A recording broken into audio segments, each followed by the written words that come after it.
اليوم بقول لكم قصة. بنبتدي قصتنا مع ياه الكيوت اسمه عبد الرحمن. شوفوا كوتش كوتش كوتش. المهم عبد الرحمن خلاص كبر وحين نايم ونايم. عبد الرحمن وينه؟ صح، عنده شغل وتسليم نهائي في هاي الاسبوع، فقاعد يشتغل وتشوفون العفسة كان مساطر كل مكان، الاقلام كل مكان، قاعد يشتغل يشتغل يشتغل. هو في اول سنة هندسة قاعد يشتغل يشتغل. بس عبد الرحمن مو بهني. وين راح عبد الرحمن؟ يا فكرة يبتدي قناة في اليوتيوب، فراح يبتدي القناة في عز الشغل، فالناس ما تشوفون، شغل الاضاءات، جهز الكاميرات، جهز كل شيء. عبد الرحمن مو بهني. عبد الرحمن خلص من اول فيديو، خلص مونتاج اول فيديو، نزل اول فيديو في القناة. خلنا نشوف اول فيديو. السلام عليكم. اول فيديو. لحظة شنو هالمقدمة؟ اول فيديو حرب فرقوي حمود، اول فيديو مع جلوري اللي الاغلب بدي يعرفني منه، وناس ما تشوفون. عبد الرحمن وصل 100,000. بس السؤال وين عبد الرحمن؟ عبد الرحمن خلص من هدفه الاولي، خلص من هدفه الثاني، وحين قاعد يشتغل على هدفه الثالث.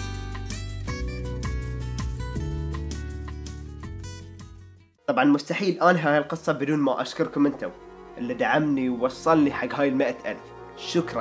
شكرا بمعنى الكلمة. لو شنو اسوي؟ لو اسوي جيف اواي، لو اسوي اللي اسويه ما بوفيكم حقكم الصراحه. بس حبيت في هاي الفيديو اركز على الاشخاص اللي صدق دعموني ووصلوني حق هاي 100,000.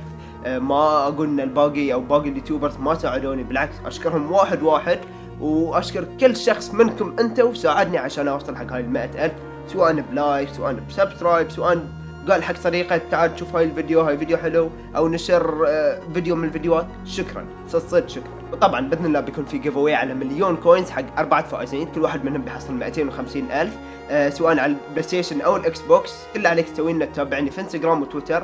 500,000 بحطها في تويتر، 500,000 في انستغرام. بس بنزل الاعلان بعد يوم يومين من هاي الفيديو. وفي نهايه الفيديو بس حاب اقول لكم شكرا على دعمكم الخرافي، وباذن الله وياكم مع هاي الدعم الخرافي نقدر نوصل حق الاهداف اللي هي اعلى من 100,000 باذن الله وياكم. شكرا ونشوفكم في فيديو ثاني.